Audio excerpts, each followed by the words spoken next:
alunos, tudo bem? Vamos lá para mais uma aulinha de Química aqui. Pessoal, seguinte, essa aula de revisão de Química é combinado com o professor Roberto. O professor Roberto vai trabalhar um conteúdo com vocês e vou trabalhar outro. Qual que foi a nossa opção? Qual que foi a nossa sugestão? Fizemos o seguinte, eu sei que Química Verde é uma parte da Química que você não vê no ensino médio. São raras as pessoas que tratam disso no ensino médio. O Okada trabalha um pouquinho nos blocos e tal. Mas enfim, essa parte de Química Verde é uma parte um pouquinho fora do ensino médio. Porém, eu tenho observado que no Enem tem caído muito, mas muito mesmo. Então é assim, se for fazer uma retrospectiva do que tem aparecido nas provas nos últimos, eu diria 10 anos, essa parte de Química Verde vai aparecer muito. Inclusive na FUVEST, o Unicamp, o Enem, que eu já tinha comentado com vocês, e assim sucessivamente. Nas questões das particulares aparece muito também.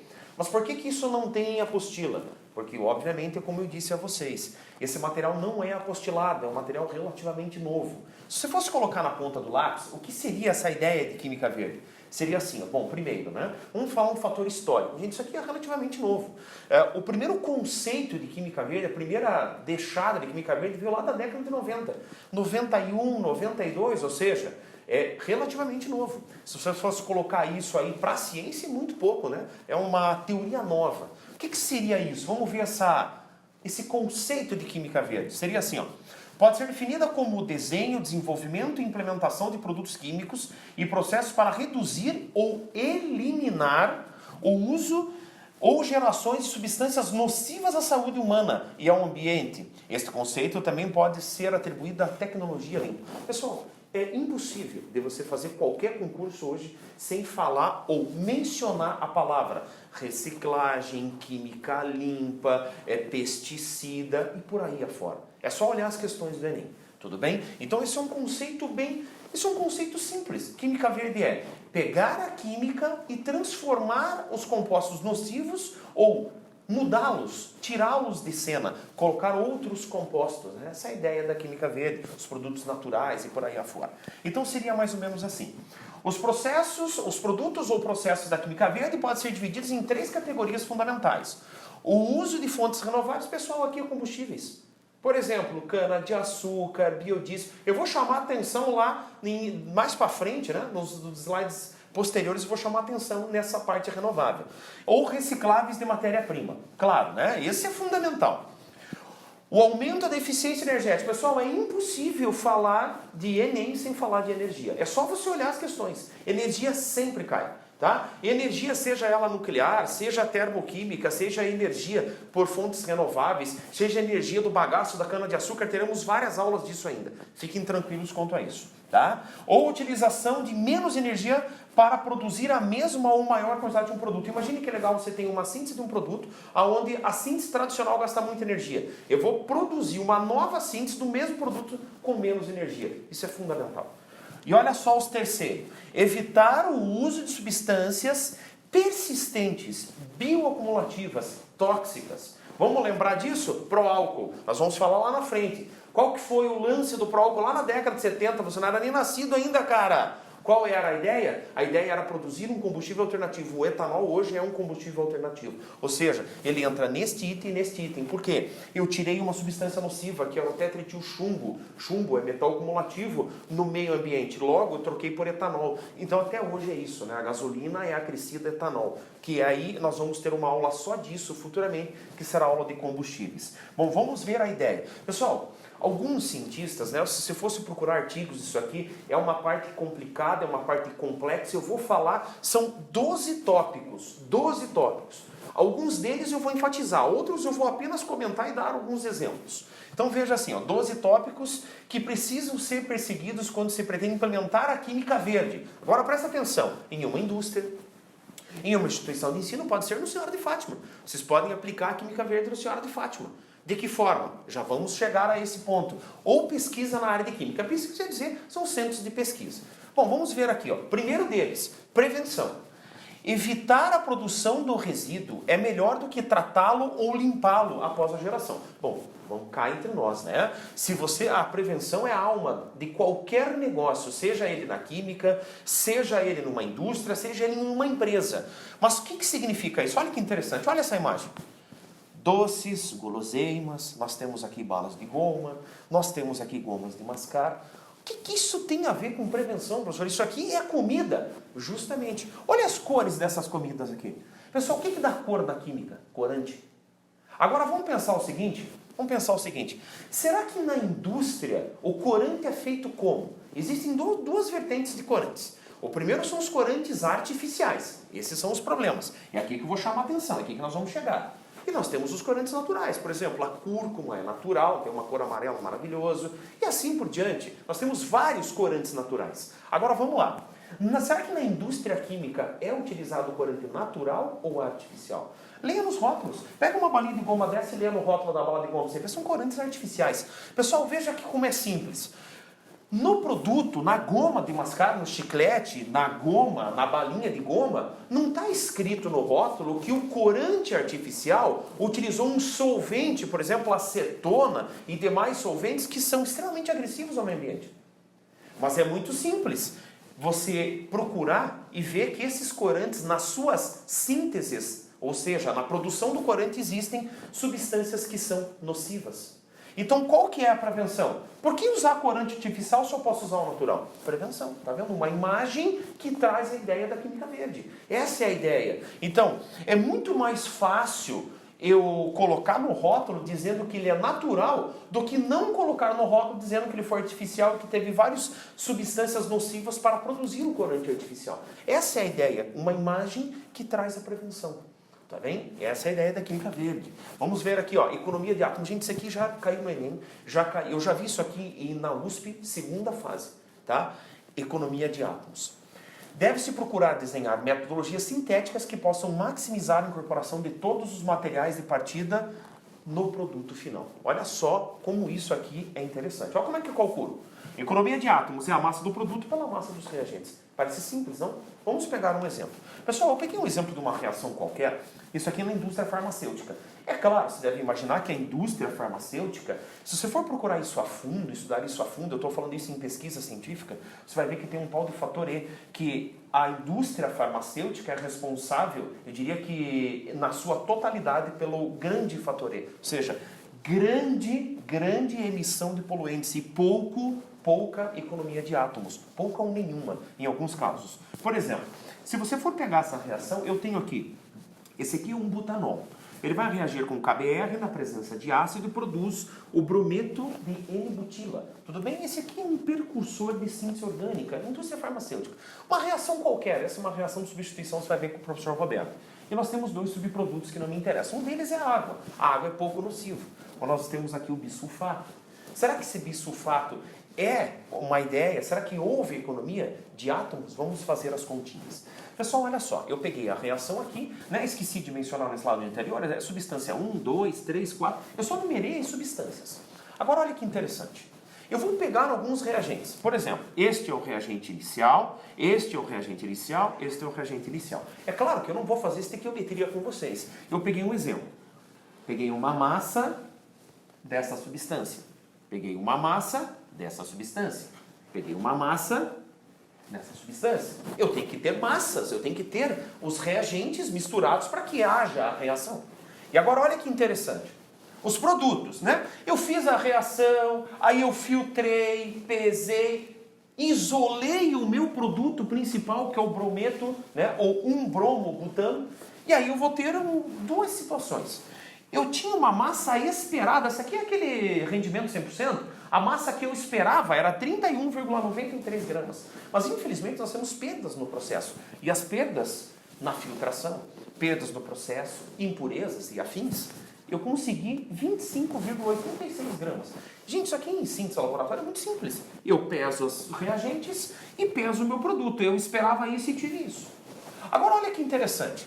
No meu produto, eu esperava isso e tenho isso. Vamos ver o rendimento dessa reação? Olha o rendimento. Rendimento é a massa obtida pela massa esperada. Ou seja, eu esperava 100%, mas eu não tive 100%. São muito raras as reações que eu chego próximo de 100%. Tá? Muitas vezes, erros conceituais acarretam em 100%. Mas se for fazer um pente fino, né, olhar todo o processo, é muito provável que não seja de 100%. Agora, olha que interessante. Eu tenho 25,86 que eu obtive, pesei, determinado, este é o meu produto, esta é a massa real. E essa era a massa esperada, 31,93. Essa divisão dá 0,81, ou seja, 81% de rendimento. Então eu perdi 19% em filtração durante o processo, impurezas e afins. É um rendimento ótimo. 81% para química é ótimo, muito bom. Agora veja que interessante, esse é o rendimento da reação. Aí um leigo falaria o seguinte, olha só, essa é uma reação boa, 81%, eu tenho muito produto. Agora veja a massa dos reagentes. Eu tinha isso, com mais isso, com mais isso, que totaliza 120,88 gramas total. Isso é o que eu tinha de reagentes. De 120 gramas totais, eu só produzia aqueles 25,86 gramas, lembra? Ou seja, vamos ver a economia de átomos. A massa do produto, que foi a massa que eu obtive, eu posso ter dois resultados. Eu posso ter a massa do produto para 100%, o que não é real, isso é o esperado, mas eu não consigo isso. E nós temos a economia de átomos obtidas. Então vamos pegar aqui, ó. Eu tinha 25,86 gramas, que era a massa do produto. Mas olha quanto eu usei de reagente, gente. 120,88 gramas. Isso equivale a 0,214, ou seja, 21,4%. Ou seja, de todos os átomos que eu tinha no reagente, apenas 21% foram utilizados para o meu produto. Os outros, praticamente 79%, foram subprodutos, bisulfato e água. Então eu tive uma economia de átomos péssima. Essa reação para a economia de átomos é péssima. Por exemplo, olha só, a maior parte dos átomos empregados na reação não é incorporado no produto final. Essa é a química verde que eu falo para vocês. Isso significa dizer que, no ponto de vista de aproveitamento dos reagentes, a reação é ruim. Senhor, mas eu tive 81% de rendimento. Não interessa, a economia de átomos é pouca. Então, o que nós vamos ter que fazer? Será que essa reação é vantajosa? Para a química verde, não. Mas ela é um rendimento bom. Então, o que a indústria procura? A indústria procura rendimentos, não necessariamente a química verde. Tecnologia é fundamental para isso, certo? Processos químicos, os futuros engenheiros químicos, os futuros ambientalistas, né? Os mais variadas profissões têm que pensar nisso futuramente. Nós dependemos de tecnologias inovadoras. Essa é a ideia geral da química verde.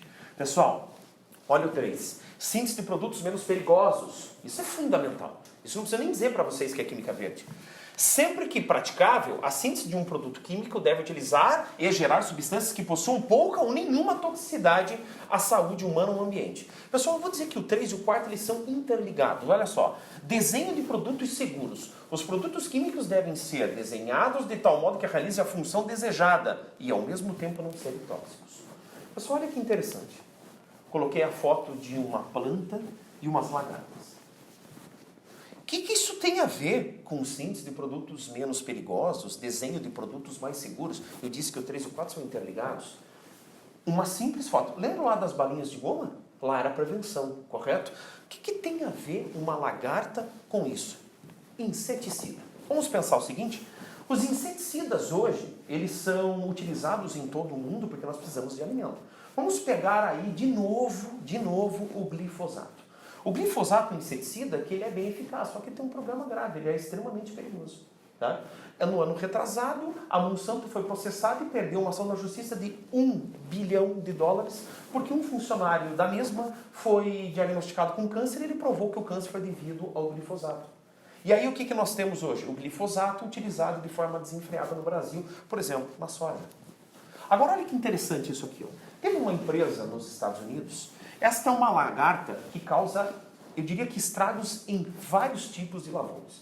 E esta lagarta, ela, para matar essa lagarta, propriamente dito, né, eu quero dizer isso em termos de diminuir a ação da lagarta, usava-se fortes, eu diria que venenos. E agora você observa que teve uma empresa que descobriu um novo inseticida que mata apenas esta lagarta. Então veja bem, síntese de produtos menos perigosos. Os outros matavam todos os micro-organismos. Além da lagarta, todos os outros micro-organismos e outros tipos de lagartas também. Agora, se você observar um produto seguro, este novo produto foi desenvolvido nos Estados Unidos, deixar isso bem claro, ele simplesmente mata apenas a lagarta. E detalhe, ele é um síntese de produtos menos perigoso, porque todos os outros micro-organismos não são mortos, apenas a lagarta. Olha que interessante, isso é química verde. Desenho de produtos seguros. O que é um produto mais seguro? Ele fala um produto que deve ser desenhado de tal modo que realiza apenas a função desejada. Este inseticida mata apenas a lagarta e não mata os outros micro-organismos. Esta é a ideia da química verde. Olha que interessante. Vamos ver o quinto. Solvente, pessoal, solventes está para o seu dia a dia, assim como você está para os solventes. Tá? E auxiliares mais seguros. O uso de substâncias auxiliares, solventes, agentes de separação, secantes, precisa ser, sempre que possível, tornar-se necessário. Quando utilizadas, essas substâncias devem ser inócuas, ou seja, elas não podem ser prejudiciais. Vamos ver aqui essa ideia, pessoal. Este é um líquido iônico. Nem sempre os compostos iônicos são sólidos. Essa é uma substância orgânica líquida. Pessoal, vamos pensar o seguinte, olha como isso é complexo. Nós temos várias substâncias, por exemplo, acetona no solvente, etanol no solvente, nós temos derivados de benzeno que são cancerígenos. Né? O próprio benzeno é um solvente, muito utilizado em síntese de plástico, hoje em dia é erradicado devido ao seu teor cancerígeno e assim por diante. Este é um líquido iônico. O que é um líquido iônico? Este é um líquido iônico, faz o papel de alguns solventes, só que este entra na química verde. Por quê? Esse não é tão nocivo quanto os solventes orgânicos. Por exemplo, se você fosse olhar hoje, substituir um solvente orgânico por água, seria uma ideia interessante. Substituir solventes orgânicos convencionais, benzeno, etanol, acetona, enfim, os mais tradicionais, por solventes verdes, como fluidos supercríticos. O que é essa ideia de supercrítico? Por que eu coloquei em particular o CO2? Porque esse CO2 supercrítico está hoje em alta. O que é o CO2 supercrítico? 31,1 graus Celsius e 73,8 atm de pressão. É quando você tem o líquido e o gás numa mesma fase. Tudo bem? O que é a água supercrítica? Se você olhar a fase gasosa e líquida, você vê duas fases. Quando ele está na temperatura crítica acima dela, você olha um sistema homogêneo, isso é um fluido supercrítico. Isso já é tecnologia de ponta e nós temos o CO2 supercrítico, por exemplo, para a extração de alguns aromas. O CO2 supercrítico, por exemplo, para a extração de algumas substâncias de plantas. Esta é uma realidade já, inclusive, no Brasil.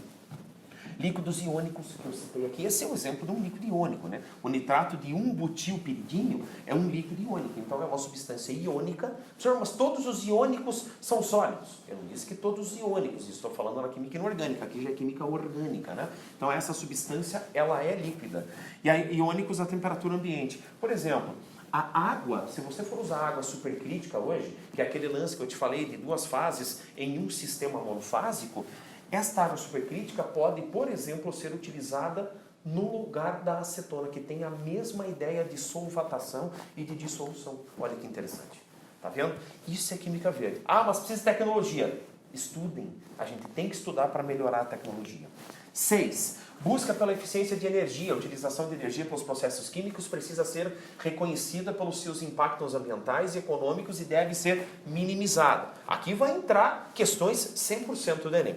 Se possível, os processos químicos devem ser conduzidos à temperatura e pressão ambiente. Pessoal, olha só que interessante. Uma reação ideal em termos de eficiência eficiência de energia, ou diria que eficiência energética, deve ocorrer à temperatura e pressão ambiente. Olha só isso aqui, ó. N2 mais 3 de H2 dando amônio. Gente, olha só, temperatura 400 graus aproximadamente. No Brasil é praticado mais ou menos isso. Pressão de 200 atmosferas. Isso é pressão e temperatura ambiente? Isso é convencional? Isso é conveniente? Não é, gente. Aqui não é química verde. Só que, infelizmente, esta amônia é matéria-prima de fertilizante. Então, nós temos a amônia como sendo uma das substâncias, só para vocês terem uma noção, aproximadamente 1% da energia do mundo inteiro é utilizado no processo Haber-Bosch de síntese da amônia. Será que isso é convencional? É claro que nós temos outros artifícios para produzir isso. Temos, né? Vamos falar daqui a pouco. Então, nós precisamos de busca energética, eficiência energética. As questões do Enem estão aqui, gente. Tá? 7. Fontes renováveis de matéria-prima. Outro fato, não só do Enem, gente. Federal, PUC, UP, qualquer universidade adora fonte renovável de energia. Sempre que a técnica é economicamente viável, a utilização de matérias-primas renováveis deve ser escolhida em detrimento de fontes não renováveis. Pessoal, o que é isso? Primeiro, biodiesel, etanol. Aqui nós temos a mamona e aqui cana-de-açúcar. O que os dois têm a ver? Primeiro, cana-de-açúcar. Se eu fermentar a cana-de-açúcar, produzo etanol como combustível. Outro detalhe. Gente, o mamona ela tem o óleo. Óleo de mamona com etanol produz biodiesel. O biodiesel é 100% renovável. Óleo de mamona, renovável. Etanol utilizado da fermentação da cana-de-açúcar, renovável. Gente, ó, só para vocês terem uma noção, nós vamos ter uma aula de combustíveis, fiquem tranquilos. Aqui, ó, é o óleo de mamona, o óleo vegetal. Pode ser óleo de mamona, pode ser óleo de soja, pode ser óleo de palma, óleo de canola, óleo vegetal. Aqui, ó, o álcool. O álcool pode ser etanol ou metanol. Que o etanol ou metanol são os melhores resultados. E aí eu vou ter biodiesel mais glicerina, que é utilizado na indústria de cosméticos. Gente, essa aqui é uma das reações mais importantes, nós temos que seguir isso. Só que, claro, né, isso é uma fonte renovável. Eu trocaria o biodiesel pelo petrodiesel, que é o diesel de petróleo, que é uma fonte não renovável e extremamente poluidora. Então nós temos aqui uma tecnologia de ponta. Gente, aqui tem 300 mil questões do Enem disso aqui. Tudo bem? Então, não só do Enem, a Federal já cobrou isso várias vezes, inclusive em segunda fase. A PUC cobrou isso recentemente. Tudo bem? A UP cobra, Pequeno Príncipe, enfim, as universidades adoram fontes renováveis. Tudo bem? O 8 e o 9, eles são atrelados, é a mesma coisa que o 3 e o 4. Evitar a formação de derivados. A derivatização desnecessária, uso de grupos bloqueadores, proteção, desproteção, modificação temporária por processos físicos e químicos. Deve ser minimizada ou, se possível, evitada. Derivados são aqueles derivados, os problemas, os subprodutos que são indesejados. É claro que eles têm que ser evitados, mas nem sempre isso é possível. Porque estas etapas requerem reagentes adicionais e podem gerar resíduos. Catálise. Reagentes catalíticos são seletivos quando possível. São melhores que reagentes estequiométricos. Pessoal, aqui entra assim, por exemplo, na síntese da amônia, nós podemos catalisar a síntese da amônia e os processos são um pouco mais, são melhorados, né? Os catalisadores podem melhorar os processos. Lá na síntese da amônia, tudo bem? Mas e a temperatura e a pressão? Elas podem ser alteradas, porém, isso não chega à temperatura ambiente, que é o necessário, tá? Evitar a formação de derivados. Vamos mostrar uma figura. Gente, olha só, síntese do ácido adípico, né? Por que é uma síntese marrom? Porque não é verde, tudo bem? Não é uma síntese verde. Eu vou partir de ciglexano a 180 graus com cobalto, daí eu vou produzir esse cara, aí com cromo, gente, esse aqui é acumulativo, esse subproduto é perigosíssimo. O cromo 6, ele é altamente tóxico, né? Aí nós vamos produzir essas duas substâncias que com ácido nítrico 80%, vanádio, cobre metálico a 120 graus, produzem o ácido adípico, CO2 e N2O. Gente, olha só, 1, 2, 3 etapas de reação. São 3 etapas. Ácido adípico é utilizado no nylon. É a síntese do nylon, tem que ter ácido adípico. O que é nylon? Nylon é utilizado nos mais variados. Por exemplo, uso industrial, uso doméstico. Às vezes nós temos equipamentos que são engrenagens de nylon. O nylon, ele é um polímero bem resistente. Então, tem várias utilizações. Várias. Tudo bem? Agora vamos pensar o seguinte, será que existe uma síntese melhorada? Sim, o ser humano conseguiu uma síntese melhor. Por exemplo, olha uma síntese verde do ácido. Primeiro, eu vou partir do mesmo produto, aliás, do mesmo reagente, perdão, com outros meios reacionais. Gente, isso aqui, ele chama atenção, tá? Isso aqui é um nanocomposto, né? Um material nanoporoso, tudo bem? Foi descoberto, aí eu vou produzir este e este, em uma única etapa. Aqui eu tenho 1, 2, 3. Aqui eu tenho cromo, tenho vanádio. Aqui eu tenho ar seco de 100 a 130 graus e esse composto que é um material nanoporoso. Tudo bem? A nanotecnologia aqui. Professor, mas eu tenho subprodutos, mas eu tenho apenas uma etapa. Então essa é uma síntese verde. Olha aqui outra projeção. Ó.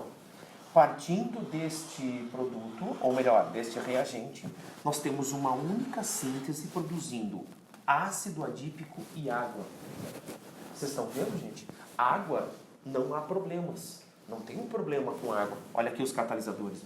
Tá vendo? Primeiro, quesito 8 e quesito 9. Qual que é o único problema? Esses caras aqui, eu preciso de matérias-primas, eu preciso de alguns compostos da indústria petroquímica. O que seria adequado? Eu produzir isso sem partir de um composto petroquímico. Mas isso é estudado, isso garanta a vocês que já existe tecnologia para isso. Tudo bem? Tá? Então, olha só, além de nós termos a economia de átomos, né? Olha só, boa parte dos átomos aqui foram utilizados no produto. Então, por isso que é uma síntese verde. Essa é a ideia. Olha aqui, o 10. Desenho para a degradação. Os produtos químicos precisam ser desenhados de tal modo que, ao final de sua função, se fragmentem em produtos de degradação inócuos e não persistam no ambiente. Gente, é o que eu digo, né? Não pode ser acumulativo. Na síntese marrom, anteriormente, eu tinha cromo, vanádio. Nas sínteses verdes, eu tenho outros materiais que podem ser reutilizados, ou seja, uma substância nanoporosa, eu posso usar como catalisador. O catalisador não é consumido na reação, ele participa do processo e é regenerado, show de bola. 11. Análise em tempo real para a prevenção da poluição. Será necessário o desenvolvimento futuro de metodologias analíticas que viabilizem um monitoramento e controle dentro do processo, em tempo real, antes da formação de substâncias nocivas. Gente, é controle industrial, né? Eu vou ter que controlar bem essas substâncias para que elas não causem problemas. 12. Química intrinsecamente segura para a prevenção de acidentes. Óbvio, né? Acidentes, por exemplo, incêndios e demais. Vamos ver o que ele fala. Substâncias bem como a maneira pela qual uma substância é utilizada em um processo químico devem ser escolhidos a fim de minimizar o potencial para acidentes químicos. Por exemplo, vazamento de ácido sulfúrico quando no transporte rodoviário, incluindo vazamentos, explosões, incêndios. Gente, isso é um controle fundamental. A química usada para o seu dia a dia de forma verde. Isso você não precisa fazer parte de um grupo de ciência de uma universidade. Isso dá para fazer no colégio. O controle de recicláveis, o uso de substâncias, ou o uso, por exemplo, vamos usar um papel reciclável, ou um papel que foi reciclado. Isso já é uma ideia de química verde e assim por diante. Tudo bem? Então é por isso, esses são alguns temas, esses 3 últimos aqui, eles aparecem pouco, os que eu dei exemplo anterior são os que mais aparecem, tudo bem? E claro, né, gente, um big abraço, espero ter ajudado um pouquinho vocês nessa parte de Química Verde, e claro, né, eu vou jogar uma lista de exercícios para vocês, eu vou colocar alguns exercícios que eu tenho numa banca legal, para que vocês treinem essa ideia de Química Verde e ver que isso realmente cai. Até a próxima e um grande abraço.